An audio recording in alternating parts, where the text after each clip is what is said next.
오늘도 정치권은 윤 대통령 2차 체포영장을 두고도 또 이른바 카카오톡 검열 논란을 두고도 첨예하게 부딪히고 있습니다. 정치의 겉과 속을 들여다보는 정치온, 오늘은 김철현 경일대 특임교수, 배종찬 인사이트K 연구소장 두 분과 자세히 분석해보겠습니다. 두 분 어서 오십시오. 안녕하십니까. 안녕하십니까. 네, 윤 대통령 2차 체포영장 집행이 임박한 가운데 민주당에서는 윤 대통령이 자신의 체포를 막으려고 무력 사용까지 지시했다는 의혹을 제기했는데요. 윤건영 의원의 목소리부터 듣고 오시죠.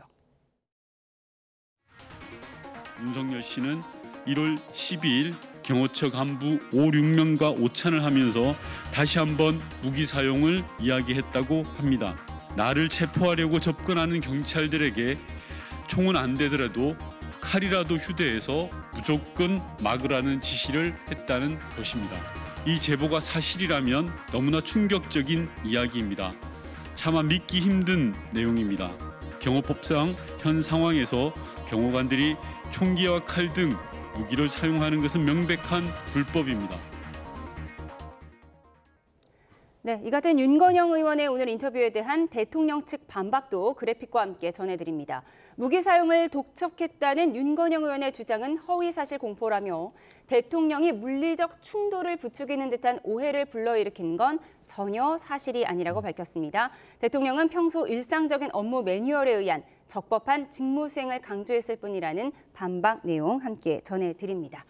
두 분과 이야기를 나눠보겠습니다. 대통령이 경호처에 무기라도 휴대해서 무조건 막으라고 했다는 윤건영 의원의 주장. 자, 이번 민주당 제보의 신빙성을 어느 정도로 가늠해 볼 수 있을까요? 그래서 저는 민주당의 그 카더라시 이 뉴스가 거의 심각한 수준을 넘었다고 보이거든요. 왜 이걸 카더라라고 할 수밖에 없는가 하면 이게 그럴듯해 보이지만 실질적인 정확한 근거를 제시를 못하고 있거든요. 그래서 근거를 대라고 하면 김민석 의원이 얘기했던 비상계엄설 얘기를 하거든요. 그때 김민석 의원이 비상계엄 얘기할 때 그때 다 터무니없었지 않느냐. 네. 그때 거기서 나중에 사실을 밝히지 않았느냐. 그러니까 지금은 아니라고 하지만 나중에 다 사실로 드러날 것이다 하는 이런 수준이거든요. 그러다 보니까 최근에 보면 안규백 의원도 대통령의 관저에 멀쩡히 있는데도 불구하고 도피했다는 도피설을 퍼뜨리고요. 그다음에 그 주미 의원 같은 경우도 지난 1차 체포영장 집행 때 발포명령을 내렸다는 그런 근거도 없는 얘기를 하고 있거든요. 그렇기 때문에 저는 이런 식의 어떤 민주당 의원들이 서로 다투듯이 이렇게 한방주의하는 것 굉장히 문제라고 보고요. 특히 최근에 민주당에서 카톡 검열을 한다고 하는데 저는 민주당에서 내부 집안 단속부터 좀 할 필요가 있다. 내부에서 저런 것부터 사실 허위사실이나 가짜뉴스에 가깝고 직접적인 근거를 대지 못하면 그런 것들에 대한 먼저 검열부터 좀 돼야 되는 게 아닌가 보고요. 앞으로 저는 이런 카더란 뉴스를 하는 의원들은 나름대로 이 부분이 나중에 사실이 아닐 경우에는 거기에 걸맞는 정치적 어떤 법적 책임은 반드시 지도록 해야 된다. 이렇게 말씀드립니다. 예, 말씀하신 것처럼 민주당에 제보받았다고 한 내용 중에는 나중에 사실로 확인되지 않은 부분도 있었거든요. 네, 소장님께서는 신빙성에 대해서 어떻게 보십니까?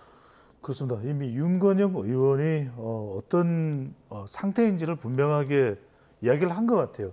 이 제보가 사실이라면 너무나 충격적인 이야기입니다. 네, 사실이라면 충격적이다. 그러니까 지금 워낙 민감하고 방금 전에 김철현 교수께서도 신빙성이 있는 이야기냐를 얘기하는 것처럼 지금 상황은 근거가 있느냐 없느냐가 참 중요한 것 같아요.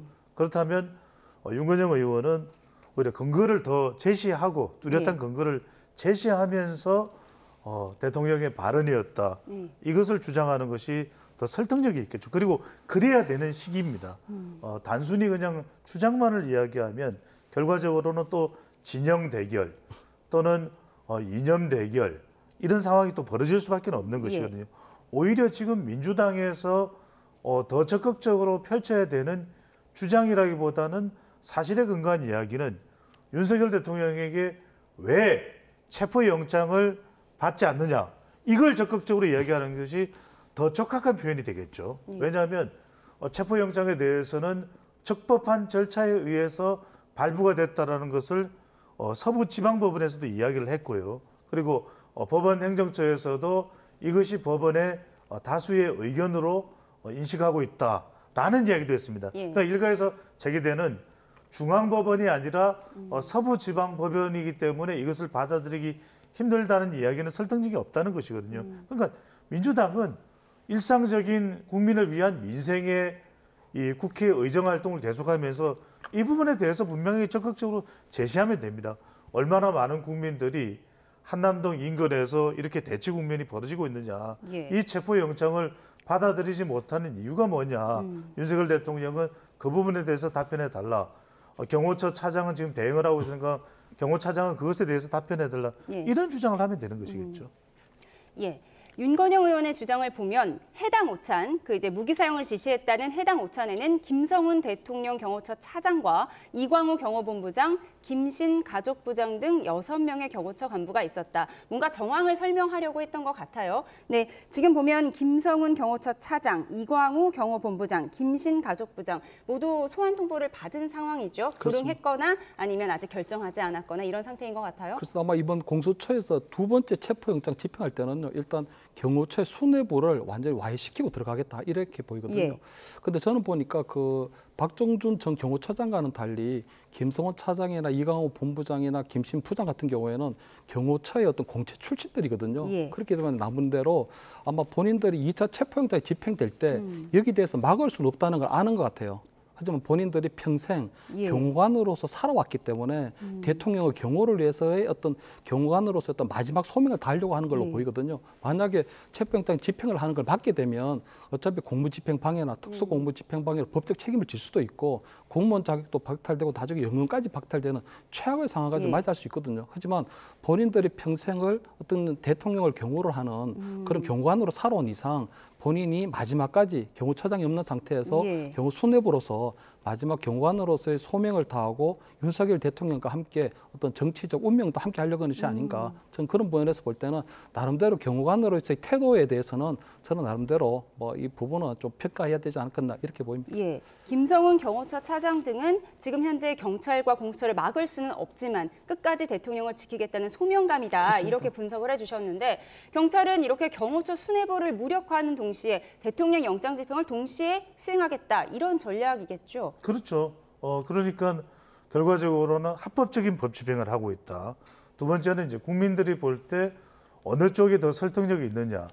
합법적으로 발부받은 체포영장을 집행하겠다는데 계속 경호처에서 또는 윤석열 대통령 측에서 버티고 있는 부분. 예. 그 부분은 결코 호응을 받기는 어려울 겁니다. 물론 이제 지지층은 있지만 예. 지지층이 보수층이 결집한다, 보수층이 집결한다는 것과 이렇게 체포영장에 대해서 불가를 표명하고 있는 것이 타당하다는 것은 다른 차원이에요. 예. 그래서 이런 부분에 대해서는 공수처와 또 경찰에서는 오히려 더 타당한 쪽으로 해서 국민들의 공감대를 얻어내겠다. 그런 차원이라고 봐야 되죠. 그러면 지금 대통령 측에서도 경호처 간부들에 대한 출소안에 대해서 국가 안보에 대한 자해다. 이건 이제 대통령 측에서 방어적 차원에서 하는 주장인 것이지 이것이 옳은 의견이다. 또는 합법적인 대응이다. 이렇게 이제 여론을 끌어내기는 쉽지 않은 것이거든요. 그렇다면 중요한 것은 결과적으로는 핵심적인 질문은 체포영장을 왜 안 받느냐. 예. 그렇다면 이것에 대한 윤석열 대통령 측에서는 더 적극적인 대안 제시가 필요하겠죠. 핵심은 체포가 아니라 수사할 겁니다. 그러면 수사를 어떻게 받겠다. 수사에 어떻게 응하겠다. 체포영장에 대해서 또 계속해서 진행이 되고 있는 상황이기 때문에 어떻게 여기에 대해서 응해서 국민들이 공감하도록 하겠다. 이 입장을 표명하는 것이 더 설득력이 있는 것이겠죠. 예. 민주당에서는 당장 체포해야 한다고 압박하고 있는 반면에 국민의힘에서는 대통령 체포만 고집하는 건 수갑채워서 망신 주겠다는 의도다. 수사에 실익도 없다 이렇게 주장을 하고 있어요. 그런데 실제로 대통령이 체포돼서 나오는 모습이 공개되면 야당에도 좋을 게 없다라는 평가도 나오고 있거든요. 그런데 예. 현직 대통령이 사실 수갑을 차고 나오는 그런 상황이 되면 정말 국민적인 불행이고요. 정말 해외 독백감이거든요. 대한민국 국격이 떨어질 수밖에 없고. 그래서 저는 지금 대통령이 지금 출국 금지된 상태거든요. 그래서 뭐 흔히 우리 영화 속의 한 도막처럼 뭐 네가 가라 하와이를 갈 수 있는 것도 아니고 어떤 해외에 나갈 수 있는 것도 아니거든요. 결국은 어떻게 보면 사실상 지금 대통령 관저라는 곳에서 거의 자택 연금된 상태나 마찬가지인데 굳이 뭐 두 번째 체포영장을 집행해서 뭐 민주당에서 얘기하는 것처럼 뭐 수갑을 채워 넣고 끌고 넣다시피 하는 것들이 과연 바람직한가 하는 생각이 들고 그런 것들은 현직 대통령에 대해서 저는 굉장히 모욕적이고 망신적이지만 대통령에 대한 모욕적이 망신주기는요 결국 국민에 대한 모욕이고 망신을 받는 거나 마찬가지거든요. 아마 민주당에서 볼 때는 그런 체포영장을 계속적으로 강행을 하라고 그러고 강압한 이유 중에 하나는 윤석열 대통령이 현직 대통령으로서 구속되기 싫으면 스스로 물러나야 된다는 이런 정치적 압박도 담겨 있다고 보이거든요. 하지만 지금 윤석열 대통령이 끝까지 서겠다는 입장을 밝힌 만큼 자진해야 될 가능성은 낮고 결국은 아마 이번에 체포영장이 집행되면 아마 경호선이 무너지게 되면 아마 대통령에 대한 체포영장이 실질적으로 집행될 가능성이 높은데 저는 나름대로 아직 내란죄 혐의일 뿐이고 아직 최종적으로 된 게 아니기 때문에 나름대로 현직 대통령에 대한 최소한의 예우 또는 최대한의 예의를 갖춰서 나름대로 소환을 하고 조사하는 게 맞지 않나 이렇게는 보입니다. 예. 대통령에 대한 소환 조사, 2차 체포영장 집행이 어떤 모습이 될 것이냐에 관심이 집중되고 있는 가운데 윤 대통령이 오늘 오전에 SNS에 글을 올렸습니다. 그래픽을 좀 보여주시죠. 네, 불의의 피해를 입으신 분들께 애도와 위로의 말씀을 드린다. 네, LA 산불에 관련한 내용인데 사실 SNS에 윤 대통령이 글을 올렸다고 했을 때 모두가 체포영장 관련 내용 아니겠느냐 이렇게 짐작을 했었는데 우리 교민 피해를 막는데 정부가 최선을 다해 주시길 당부드린다 이런 내용이었어요. 어떤 의도가 있을까요? 물론 뭐 내용은 틀린 게 없지만 지금 국내 정치 상황이 굉장히 혼란스러운 상황인데 시의적절했느냐를 두고 지금 얘기가 많은 것 같아요. 바로 그 부분이죠. 시의적절했냐. 그러니까 시의라는 것은 때와 또는 의미가 다 포함이 됐을 때 시의적절이거든요. 그런데 이 형식적인 현직도 대통령이기 때문에 형식에 맞는 대통령의 역할을 한 것, 뭐 그렇다고 볼 수 있습니다. 불의의 피해를 입으신 분들께 애도와 위로의 말씀을 드린다는 대통령의 의미를 나쁘게 또는 고깝게 생각할 이유는 없는 것이겠죠. 틀린 내용은 없으니까요. 틀린 내용은 없습니다. 하지만 지금 이 내용이 나오니까 당장 또 되돌아오는 질문은 그러면 지금 체포영장 수행이나 지금의 탄핵 정부에 대한 대통령의 입장 표명은 없는 거예요? 할 거 아니겠습니까? 그러면 적어도 형식에 이 맞춘 대통령으로서 역할도 필요하지만 내용에 맞는 대응도 필요한 것이거든요. 그러니까 오히려 지금 시점에서는 시의적절 또는 우선순위 그러면은 이 내용 부분일 겁니다. 그러니까 저는 애도를 표명하고 이런 부분도 충분히 할 수 있는 역할이지만 더 필요한 거, 더 우선돼야 되는 것은 지금 상황에 맞추어서 그럼 윤석열 대통령이 어떻게 하겠다. 가령 앞서 김철현 교수님 말씀대로 또 이 대치 국면 속에서 대통령의 체포영장을 진행하겠다는 것에 대해서도 우리의 목소리가 나옵니다. 하지만 윤석열 대통령이 그러면 대안은 뭐냐? 적극적으로 수사에 응하겠습니다. 이런 부분에 대해서도 더 적극적으로 응할 용의와 협의를 할 부분이 있습니다. 이렇게 이야기를 한다면 훨씬 또 다른 차원의 또 대응이 이루어질 수도 있는 것이거든요. 바로 그 부분을 원하는 것이겠죠. 시의적절했느냐 이 얘기인데 박지원 민주당 의원은 본인 때문에 살 수 없다는 국민들은 보이지 않느냐. 본인 일이나 잘했으면 좋겠다. 이렇게 얘기를 했어요. 그죠. 뭐 그렇게 뭐 높이 어떤 정책 발언에 대해서 평가할 건 없을 것 같고요. 단지 저는 지금 대통령이 탄핵당하고 직무정지된 상태이지만 국제사회에서는요. 프레지던트 오브 사우스 코리아, 대한민국 대통령은 윤석열로 돼 있거든요. 그렇기 때문에 아마 LA에서 어떤 산불 피해에 대해서 대한민국의 대통령으로서 어떤 심심한 위로와 애도의 메시지를 내는 것 정도를 그렇게 평가절하할 이유는 없다고 보이고요. 두 번째 그 밑에 내용을 보더라도 본인이 어떤 주도해서 어떤 정부 차원이 지원을 하는 게 아니고 정부 차원에서 예를 들면 지금 최상목 권한 대행의 차원에서 어쨌든 간에 좀 도움을 지원을 할 수 있도록 좀 부탁을 드리고 그리고 필요한 부분이 있다면 그런 부분들에 대해서 좀 잘해달라는 그런 얘기를 하고 있는 부분이거든요. 그래서 지금 민주당 의원들은 보면 너무 윤석열 대통령이 어떤 비상계엄 이후에 벌어진 상황에 대해서 내란의 수계라는 이런 딱 이 네이밍을 하고 브랜드화해서 모든 것들에 대해서 평가절하하고 이렇게 조금 망신 주는 이런 조롱하는 듯한 이런 태도는 별도로 바람직하지 않다. 어차피 모든 것들은 순리적으로 풀리게 돼 있고요. 비상계엄이라고 하는 상황이 유연적이고 불법적이었다면 그것을 수습해 나가는 절차는 굉장히 합헌적이고 합법적으로 이루어져야 된다. 저는 이렇게 보이거든요. 그래서 저는 박지원 의원의 조금 다선의 어떤 굉장히 오래 정치를 한 어떤 뭐 이런 뭐 이 중진 의원으로서 볼 때는 저는 적절한 발언은 아니다. 굳이 할 필요는 없었던 발언이다. 이렇게는 보입니다. 다만 이제 이 부분만 짧게만 말씀드리면 감정에 격해서 분석을 할 일은 아닌 것 같고요. 그러니까 윤석열 대통령이 LA 산불에 대해서 메시지를 낸 거, 그걸 뭐 탓할 일도 아니고 예. 또 오히려 대통령으로서 할 수도 있겠다고 판단할 수도 있습니다. 다만 있어야 되는데 없는 것에 대한 부분이겠죠. 그러니까 지금 상당히 이 서울의 도로 한복판에서 극한 대치 국면이 벌어지고 있지 않습니까? 그렇다면 이 부분에 대해서도 대통령이 그러면 어떤 식으로 이 부분에 대해서 충돌을 하지 않도록 네. 수사에 어떤 식으로 응한다라든지 어떻게 이 부분을 조율할 수 있다라든지 이런 부분의 의견에 대해서도 어떤 생각과 마음을 가지고 있다. 네. 이런 부분들이 표방되는 것이 필요하다는 의미인 것이죠. 예, 한남동 집회 관련 메시지가 있었으면 더 좋았을 것이다라고 아쉬움을 표해 주셨습니다. 이런 가운데 여야는 이른바 카카오톡 검열 논란으로도 부딪히고 있습니다. 이재명 대표는 카톡이 가짜 뉴스의 성역이냐며 반드시 퇴치해야 한다고 했고, 국민의힘에서는 공산당식 대국민 겁박이라고 맞섰는데요. 영상으로 보고 오겠습니다. 단순히 퍼나르는 일반인이라 할지라도 저희는 단호하게 내란 선동이나 가짜뉴스에 대한 내용으로 고발하겠습니다.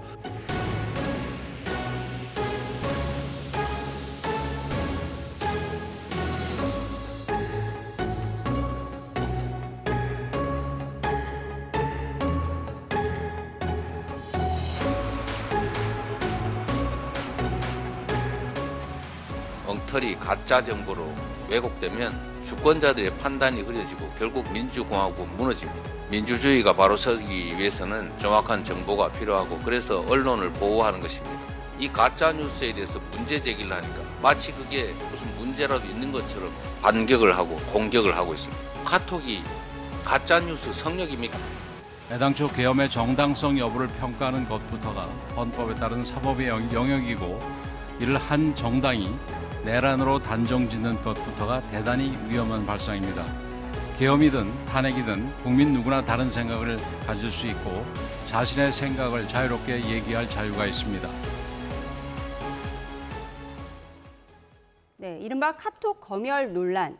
일반인이어도 처벌받을 수 있다. 바로 이 부분이 논란이었던 것 같아요. 그러니까 제가 친구한테 뉴스를 하나 받았는데 그거를 이거 진짜일까 하고 또 다른 친구에게 보냈어요. 근데 그게 나중에 가짜 뉴스로 판명될 경우에 그럼 일반인도 고발당할 수 있다. 이런 내용이잖아요. 그러니까 저는 엉터리 가짜 정보에 대해서 문제 제기를 하는 거는 문제가 없다고 보거든요. 그런데 문제는 엉터리 가짜 정보를 어떻게 정하느냐, 그 기준이 뭐냐, 그리고 거기에 대한 법적 책임을 어떻게 물리느냐는 부분이 중요하거든요. 지금 민주당에서 얘기하는 엉터리 가짜 정보의 기준은요, 민주당의 기준이거든요. 민주당의 자의적 기준. 그것이 민주당의 기준이 객관적이거나 공정하다는 것도 아니거든요. 민주당의 기준으로 볼 때 이것이 엉터리 가짜 정보고 가짜 뉴스다. 그럼 고발을 하겠다는 거거든요. 무차별적으로 고발하겠다는 거예요. 그렇기 때문에 결국은 이것이 알아서 그러면 이것 어떤 뭐 이 표현을 할 때 조심하게 되는 거니까, 그렇게 되면 이게 사실상 검열이 된다는 거거든요. 두 번째는 이렇게 무차별적으로 하다 보면 원래는 가짜 뉴스나 이런 부분들은 나중에 핀셋 처벌을 하면 되거든요. 거기에 걸맞게. 그러면 되는데 지금 일반적이고 너무 광범위하게 처벌을 하니까 문제가 되는 거거든요. 이렇게 되면 어떻게 되느냐. 사람이 생각하는 어떤 사상의 자유가 수축이 됩니다. 그리고 양심의 자유도 감춰야 되고요. 그리고 어떤 정치적 의사 표현도 자꾸 망설이게 되거든요. 이렇게. 그렇기 때문에 저는 그렇게 된다면 이재명 대표 어떤 엉터리 가짜 정보에 대한 문제 제기를 하지만 거기에 대한 기준이라든가 법적 처벌하는 부분에 있어서 저렇게 광범위하게 무차별적으로 하게 된다면 저는 이재명 대표가 앞으로 만약에 탄핵이 현실화되면 조기 대선이 치러질 거고 할 텐데 저는 대통령이 될 자격이 있나 이렇게 의문을 할 수밖에 없는 게 저것이 헌법적 남아있는 국민의 기본권을 수호할 의지가 전혀 없는 걸로 보이거든요. 그렇기 때문에 저는 이 부분에 있어서만큼 앞으로 이제 좀 문제가 많다 이런 생각이 듭니다. 예, 이재명 민주당 대표는 카톡이 가짜뉴스의 성역인가, 가짜뉴스에 기생하고 기대서 나라 질서를 어지럽히는 행위에 대해서는 민주당 역량을 총동원해서 엄정히 책임을 묻겠다, 정면 돌파하겠다는 의지인 것 같아요. 네, 또 박수현 의원은 전 국민 카톡 검열 비판에 대해서 음주 단속은 그럼 국민 일상 검열이냐 이렇게 반박을 했거든요. 어떻게 보셨습니까? 여기서 이제 두 가지 전제가 들어가면은 어떤 주장이든 굉장히 타당성과 설득력을 가지기 쉽죠. 첫 번째는 그 대상을 정치권부터, 두 번째는 어느 한쪽이 아니라 모두 이렇게 될 필요가 있는 것이겠죠. 왜냐하면 결과적으로는 지금 카톡 이야기가 나오고 있는 것도 어느 한쪽을 겨냥을 하는 겁니다. 그러니까 지금 우리 사회에 진영의 골이 깊어진 것이 일반 국민들의 죄입니까? 일반 국민들의 문제입니까? 어느 한쪽의 문제입니까? 그러니까 이 가짜 뉴스가 있다면 이 가짜 뉴스는 건절돼야 되죠. 가짜 뉴스에 이쪽 저쪽을 따집니까? 그리고 또 하나는 뭐냐면 이 모든 문제를 지적하고 고발해야 되죠. 그러면은 이렇게 돼야 되는 겁니다. 민주당이나 국민의힘 쪽이나 또는 보수 쪽이나 또는 진보 쪽이나 이쪽인데 어느 쪽이 됐든 예. 어떤 가짜 뉴스도 용납하지 않겠다. 그것이 중요한 것이고, 그리고 그 근본 출발점이 아주 일반인일까요? 그렇지 않을 겁니다. 아마도 정치권 또는 정치화된 세력 또는 아주 정치화의 이 성향화된 유튜브일 겁니다. 그럼 그쪽부터 바로 이런 부분들이 필요한 것이고, 또 대량으로 전달되는 쪽도 정치권 또는 정치화된 세력, 정치적인 성향에 매몰되어 있는 유튜브일 것입니다. 그거는 어느 한쪽이 아니에요. 어느 쪽이든 간에 가리지 않고, 심지어는 민주당을 지지하는 쪽이든 또는 네. 국민의힘을 지지하는 쪽이라도 가짜 뉴스가 있다, 엄단을 하겠다, 그 각오를 다진다면 해야 되겠죠. 예. 내란죄, 가짜 뉴스는 가짜 뉴스로 다뤄야 하는데 내란 선동죄로 다루겠다. 이 부분은 어떻게 보십니까? 그거는 엄연히 구분을 해야 될 겁니다. 우리가 거듭 말씀드립니다만 굉장히 미세한 구분이 필요합니다. 내란 혐의에 가까운 가짜 뉴스냐, 내란 혐의에 전혀 가깝지 않은 뉴스냐, 내란에 거의 준하는 뉴스냐, 이건 명백히 구분이 되었죠. 그 구분하는 것이 주관적으로 될까요? 그리고 또 자의적으로 될까요? 그러니까 저는 굉장히 조심스러워야 된다. 그러니까 이 세상을 나누는 데 있어서 내란이냐 아니냐 이렇게 나눠서는 곤란하다는 거겠죠. 왜냐하면 수만 가지, 수억만 가지로 나누어질 텐데 그걸 단 두 개로 내란이냐, 내란이 아니냐, 우리 편이냐, 적이냐 이렇게 나누어서는 안 된다는 말씀을 드리는 거죠. 예. 논란이 불거지자 민주당 쪽에서는 일반인 검열하겠다는 게 아니다. 그리고 그것은 가능하지도 않다. 이렇게 반박을 하고 있는데 국민의힘 의원들은 나부터 고발하라 이런 캠페인을 시작했는데 어떤 내용이죠? 뭐 권영세 비대위원장 카톡 계엄이라는 말까지 썼거든요. 이 계엄이라고 하는 게 보면 결국은 국민의 어떤 기본권을 제한하거든요. 아무리 어떤 계엄이라고 하더라도 어떤 우리 헌법상의 기본권, 양심의 자유, 사상의 자유, 그리고 정치적 의사 표현을 할 수 있는 이런 것들은 본질적인 권리이기 때문에 침해할 수가 없는 거거든요. 그런데 그런 부분까지도 다 이제 검열을 해서 처벌하겠다고 하니 예. 그런 표현을 할 수밖에 없는 부분이거든요. 나경원 의원이 피고발인 1호가 되기로 했다. 당당히 외치자. 탄핵은 무효다. 나부터 내란 선전죄로 고발하라. 이렇게 얘기를 했네요. 그래서 특히 이게 내란 선전죄라고 하는 부분들이 보면 내란 선전이라고 하는 게 내란죄 이전에 하는 거기 때문에 내란 선전죄로 처벌될 수 없는데도 불구하고 내란 선전죄로 다 몰아가는 거는 그때 저는 언뜻 생각나는 게 1950년대 보면 미국에서 메카시즘이라는 게 있었거든요. 예. 공산주의하고 그때 어떤 대결을 벌이면서 어떤 공산주의자라는 딱지만 붙여버리면 체포하고 구금하고 처벌한 그런 경우가 있었거든요. 저는 지금 우리 2025년 우리 대한민국에서도 내란 메커니즘 형태식으로 어떤 뭐든지 내란죄만 갖다 붙이고 내란 선전죄만 갖다 붙이면 거의 다 처벌하려고 하는 이런 것들은 굉장히 위험천만한 발상이다. 그리고 헌법적인 기본 권리를 다시 한 번 더 침해하는 그런 것이다. 이렇게 보입니다. 예, 이른바 카톡 논란에 대해서 살펴봤는데 그런가 하면 은퇴를 앞두고 어제 마지막 공연을 마친 가황, 나훈아 씨의 작심 발언이 정치권을 뜨겁게 달구고 있습니다. 화면 보면서 정리를 해보도록 하겠습니다. 네, 지난주 금요일 공연 중에 바로 이 노래가 나가고 있을 때였는데요. 잠시 들어보시죠. 네, 공이라는 노래인데요. 노래를 잠시 멈추고 갑자기 두 팔을 들어 올린 나훈아 씨가 왼쪽 팔을 보면서 너는 잘했냐.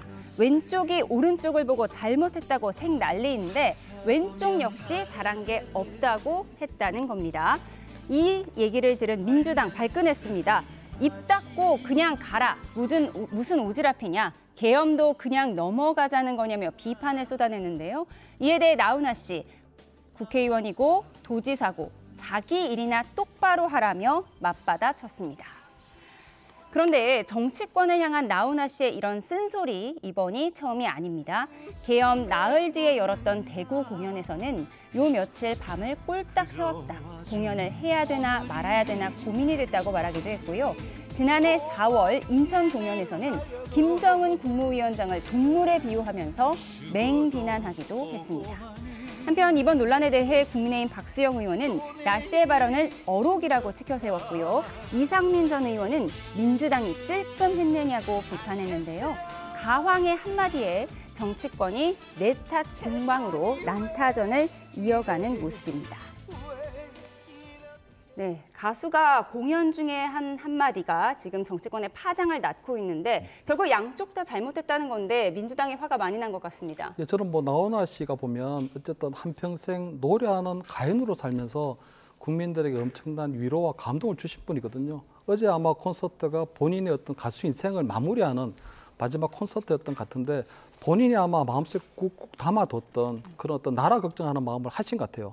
어떻게 보면 뭐 비상기업도 잘한 게 예. 없지만 그렇다고 해서 그러면 민주당 또 왼쪽으로 잘한 게 있느냐. 그러니까 왼쪽도 잘못했고 오른쪽도 잘못했고 잘한 것들이 서로 있으니까 좀 나라 걱정하는 마음으로 살자 뭐 이렇게 얘기를 한 것 같거든요. 그렇기 때문에 저는 굳이 민주당에서 이렇게 벌집통 쑤시듯 이렇게 뭐 정치 논란으로 비화시키고 논란을 만들 게 아니고 어쨌든 그동안 국민들에게 어떤 감동을 줬던 어떤 가수에게 대한 어떤 마지막의 어떤 예의를 갖추는 게 필요하지 않나 이렇게는 좀 보이고요. 나훈아 씨 그 우리 유행가 중에 그 히트곡 중에 영영이라는 노래가 있거든요. 거기 보면은 나훈아 씨 이렇게 얘기를 합니다. 잊어달라 했는데 이제는 그 나훈아 씨가 얘기했던 그대로 그 바람대로 좀 해줬으면 하는 그런 생각입니다. 예. 소장님은 어떻게 보셨습니까? 최민희 의원은 그럼 계엄도 그냥 넘어가자는 거냐 이렇게 얘기를 했고 또 김영록 전남도지사도 진영 논리로 현실을 이해하면 안 된다 강하게 반발을 했거든요. 나훈아 가수가 뭐 거침없는 사람이면 분명합니다. 이럴 줄 모르지도 않았을 것 같아요. 예. 그러니까 옷 일파만파 퍼지잖아요. 저는 이런 말씀을 드리고 싶습니다. 심정은 이해하는데 테스 형과 선문답 하시고 노래로 갈무리 하시라. 네. 왜 그러냐면 지금 이 나훈아의 심정이 어떻든 의미가 어떻든 그것을 받아들일 우리 정치판은 아닐 거예요. 분명히 지금 나훈아 가수가 코 꼬집는 것에 대해서 민주당은 못마땅한 반응을 보낼 수밖에 없는 거죠. 그렇죠. 예. 그런 상황인 것이라면 결과적으로는 이 민감한 시기에 더더군다나 더 민감한 시점입니다. 석 달 전, 두 달 전보다도. 그래서 저는 나훈아 가수의 의미가 무엇이든 간에 그것은 지금 우리 정치권에서는 받아들일 준비가 돼 있지 않고 또 더 큰 논란이 빚어지고 또 노래로 나훈아 가수를 못 받아들이고 네. 또 정치적인 진영으로 이리저리 내돌리고 해석될 수밖에 없기 때문에 네. 그 마음은 이해됩니다. 또 내일 모레면은 가수 나훈아가 거의 80이죠. 예. 그래서 심정은 이해합니다만 그듭 정리를 해드리면 테스 형과 선문답 하시고 네. 노래로 갈무리 해주시면 좋겠습니다. 네, 동서가 화합해야 한다는 나훈아 가수의 의미를 받아들이기에는 우리 정치권이 성숙하지 못했다 이렇게 분석을 해주셨습니다. 네, 이런 가운데 권성동 국민의힘 원내대표가 여당 지지율이 최근 상승하는 것과 관련해 입장을 밝혔는데요. 듣고 와서 대담 이어가겠습니다. 최근 우리 국민의힘 지지율이 오르고 있다는 여론조사 결과가 잇따라 나오고 있습니다. 나라를 바로 세우는 데 힘을 모아라라는 질책과 당부의 뜻에 가까운 것입니다. 탄핵 폭주, 특검 중독, 국가 핵심 예산 삭감으로 대한민국을 위협하는 이재명 세력에 맞서 싸우며 올바른 나라를 만들어 달라는 절규 어린 호소입니다. 네, 오늘 나온 리얼미터 여론조사 결과를 그래픽과 함께 먼저 보도록 하겠습니다. 국민의힘과 민주당 지지율이 16주 만에 오차 범위로 좁혀졌습니다. 국민의힘이 40.8%, 민주당이 42.2%로 나타났습니다. 네, 16주 만에 오차 범위 내로 좁혀졌는데 우선 소장님께서 분석을 한번 해주실까요? 권성동 원내대표가 분석했죠. 이건 뭐 일각에서 이야기하는 윤석열 대통령의 지지율이 뒤늦게 오르고 있는 현상이다. 드디어 윤석열 대통령에 대한 선호도와 호감도가 높아졌다. 저는 데이터 분석 전문가인데 그렇게 해석 안 합니다. 이건 다른 이유보다는 이재명에 맞서 싸우며 이게 권성동 원내대표의 표현이거든요. 이게 가장 큰 이유일 것 같아요. 우리 유권자들은 인물을 중심으로 했을 때 제일 결집을 합니다. 특히 그러니까 대선에선 그렇죠. 그렇죠. 지금도 사실은 대선보다 더 치열한 국면이죠. 그러다 보니까 지금 화면에서 보시듯이 화면 넘어가 버렸네. 화면에서 방금 전에 보셨는데 국민의힘은 6.4%포인트나 올라갔고 민주당은 42.2%로 3%가 내려왔죠. 불과 얼마 전에 이런 지지율 보수층이 결집한다고 했을 때 민주당에서는 잘못된 조사다. 네. 제대로 된 조사가 아닐 것이다. 고발을 검토한다라고 했지만 제가 다른 방송에서 그듭 이야기를 했습니다. 이것은 다른 이유보다는 지금 일종의 천군백군 현상. 네. 무너져서는 안 돼. 또 밀어붙여야 돼. 이게 맞부딪히고 있는 것이다. 네. 라는 말씀을 드렸고 그 기준은 윤석열 대통령에서 이재명 대표로 옮겨가 있다. 그건 뭐 제가 옳고 그른 문제를 말씀드리는 게 아닙니다. 이재명 대표를 기준으로 해서 보수는 똘똘 뭉치고 있고 민주당은 이미 뭉쳐 있는 것이고요. 예. 그렇기 때문에 이런 상황에서 거의 이 1대1의 대결 구도가 만들어지고 있는 현상인데 무엇보다도 저는 국민들은 또 중도층은 어느 한쪽에 손을 들어주지 않고 있는 이유는 결과적으로는 정치권은 정치권이 일을 해야 되는 겁니다.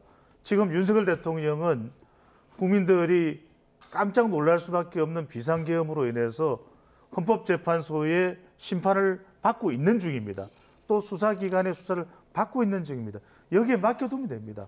그리고 국회의원들을 뽑은 국민들의 이 뜻은 의정활동을 통해서 국민들을 고통에서 벗어나도록 최선을 다한다. 여기는 정치도 있지만 경제도 있고 문화도 있고 사회도 있고 외교도 있고 안보도 있거든요. 그 역할을 국회는 다 하면 됩니다. 다수당은 다수당의 역할, 현재로서는 집권 여당은 집권 여당의 역할을 그걸 못하고 있으면 이 지지율은 언제든지 변한다는 것을 그대로 설명을 해주고 있는 것이죠. 양 극단은 똘똘 뭉쳐있는 상태고 지금 중도층은 판단을 유보한 상태라고 분석을 해주셨는데 지금 여당 내 분위기는 어떻습니까? 고무된 상태인가요? 아니면 겸손한 상태인가요? 이제 상당히 이제 조금 겸손 모드로 돌아가게 되는 것 같은데 이게 2016년도 박근혜 대통령의 어떤 탄핵 학습 효과가 좀 있는 것 같거든요. 2016년도만 해도 새누리당이 그때는 분당을 했었습니다. 그때 유승민 의원이 그때 일면에 우리 국회의원들하고 함께 탈당을 하는 바람에 그때 보수 정당이 분열이 됐거든요. 그러다 보니까 지금과는 달리 지금 이제 탄핵 찬반이라는 양갈래의 형태 속에서 보면 국민의힘이 분열을 안 하고 있기 때문에 아무래도 탄핵 반대 여론을 하는 그 결집 현상이 좀 모이는 것 같고요. 이런 현상을 부추기고 있는 게 보면 결국은 최근에 민주당에서 어떤 국무총리에 대한 탄핵도 하고 또 대통령에 대한 사형 발언도 하고 그다음에 뭐 이번에 체포영장 집행할 때 가슴 열고 총을 맞고 뭐 관을 두고 나오라는 이런 얘기도 나오고 이런 것들이 아무래도 그런 부분이 있는 것 같거든요. 거기다 저는 좀 하나 짚어주고 싶은 게 최근의 여론조사는 제가 볼 때 추세도 있다고 하지만 저는 약간의 여론 착시적인 현상도 있는 걸로 보이거든요. 결국 다시 말해서 탄핵을 찬성하는 그러니까 뭐 민주당의 지지자들이나 아니면 탄핵을 반대하는 국민의힘 지지자들이 예를 들어 뭐 보수층이 답변을 많이 하느냐 아니면 진보층에 있는 분들이 답변을 많이 하느냐에 따라서 이 여론조사가 들쑥날쑥하기 때문에 지금 사실상 지금 탄핵 전국에서 나오는 여론조사 이런 부분들이 과거의 어느 여론조사보다 그 신뢰성은 굉장히 떨어진다. 그렇게는 좀 보이거든요. 신뢰성은 떨어진다. 상당히 좀 여론의 착시 현상이 굉장히 좀 가미돼 있다 이렇게 보입니다. 여당이 겸손해야 한다라고 지적을 해주셨고요. 저희 마지막으로 특검 이야기를 짧게 해보도록 하겠습니다. 단 2표 차이로 국회 문턱을 넘지 못했던 내란 특검법을 야당이 수정 발의해서 속도전에 나서고 있는데요. 여당에서는 자체 특검 법안을 준비하고 있습니다. 여야 목소리 듣고 오시죠. 무인기 평양 침투, 북한의 오물풍선 원적 타격 전부 다 수사할 수 있게 해놨습니다. 우리 안보 현실을 외면한 정치 공세성 수사였다. 이렇게 볼 수밖에 없습니다. 이게 수사 대상이 되면 북한만 좋아요. 지난 1년 동안의 안보 이슈를 모두 외환죄로 수사하는데 이게 자의적 행위가 아니고 뭡니까? 전쟁을 통해서라도 대한민국 국민들에게 총뿌리를 겨누고 살상이 일어나더라도 그것을 빙자해서 비상계엄을 하고 내란을 해서 자기의 권력을 유지하겠다라는 게 윤석열의 생각이란 말입니다. 왜 이 부분을 수사 못해요? 왜 이 부분을 수사 못합니까? 특검 추천권을 대법원장에 주는 거는 여야 모두 동의를 한 것 같은데 수사 범위를 놓고요. 뭐 대북 전단, 대북 확성계까지 수사하겠다는 거냐, 왜 외환죄를 거기다 넣었느냐, 여당은 이 부분을 반발하고 있는 거거든요. 여기에 대해서 한번 분석해 주시죠. 누구한테나 물어보면 다 이렇게 답변을 할 겁니다. 결국 내란 혐의 여부에 대한 수사를 하겠다. 이 부분 아니겠습니까? 그러면 대상과 내용은 아주 간단합니다. 대상은 누구겠습니까? 윤석열 대통령과 계엄 명령 개통. 분명하죠. 이거 수사해야 되는데 수사하는 것에 대해서 뭐라고 이견할 누가 있겠습니까? 그다음에 내용은 이 부분입니다. 비상계엄 위법 여부, 또 내란 혐의 위헌 여부. 딱 이것만 들여다보면 됩니다. 이게 핵심이거든요. 이게 제일 기준이거든요. 근데 이것 말고 다른 거 갖다 붙이려고 하고 또 그거 안 붙여야 된다라고 이야기를 하다 보면 길어지고 정쟁이 되는 것이죠. 예. 그러면 이 논란이 되는 이 부분, 대북 전단, 대북 확성기 등 이런 외환 부분, 물론 외환이란 단어를 민주당이 쓰지는 않았습니다만 이 부분을 빼면 여야가 합의해서 수정안 내놓을 가능성이 있다고 그럼요. 보십니까? 제가 볼 때 외환제만 빼면 나름대로 여야 합의 가능성 굉장히 높아 보이거든요. 민주당이 빼줄까요? 그러니까 지금 이게 이재명 대표가 직접 지시를 했기 때문에 빼기가 굉장히 어렵다고 보이는데 저는 이 외환제를 넣은 건 완전 민주당의 실책으로 보이거든요. 왜냐하면 대북 그 확성기를 가동을 재개한 거 또는 뭐 이 그 대북 전단 살포를 한 거 이런 부분들은 정상적인 안보 활동의 하나고 북한에서 또 도발했을 경우에 얼마든지 대응할 수 있는 그런 대응책이거든요. 특히 우리 형법상에 외환죄라고 하는 거는 외국과의 어떤 공모를 해야 되는 부분이 있는데 우리가 북한은 어떤 공모를 할 수 있는 부분은 아니거든요. 그렇기 때문에 저는 외환죄를 빼야 되는데 왜냐하면 민주당에서 지금 외환죄에 대한 의심되는 부분이 있으면 그건 별도로 고발을 하게 되면 검찰에서 따로 수사를 하면 되거든요. 그렇기 때문에 저는 지금 신속하게 어떤 비상계엄과 관련된 그런 여러 가지 어떤 특검을 신속하게 발족시키고 실제적 진실을 밝히는 게 중요하다 그러면 외환죄를 빼주면 특검이 좀 더 일찍 그리고 좀 슬림하게 산뜻하게 출발할 수가 있는 게 있고 특히 지난 그 특검법 같은 경우에도 2표가 모자랐기 때문에 만약에 그 부분만 빼게 된다면 전 여야 합의까지 이르지 않더라도 이번에 200석을 넘길 수도 있거든요. 1차 투표 때. 그렇게 되면 저는 최상목 대행이 이번에 특검에 대해서 거부권 행사하기도 굉장히 어려운 상황이 직면할 수도 있거든요. 그렇기 때문에 저는 민주당에서 전향적으로 외환죄를 빼는 것이 맞다. 이재명 대표의 결단이 필요하다. 저는 이렇게 보입니다. 지금 현재 민주당이 발의한 내란 특검법은 국회 법사위를 통과한 상태이고요. 과연 내일이나 내일 모레쯤에 여야가 합의한 수정안이 도출될 수 있을지 지켜보도록 하겠습니다. 지금까지 정치온 김철현 경희대 특임교수, 배종찬 인사이트K 연구소장과 함께했습니다. 고맙습니다. 감사합니다.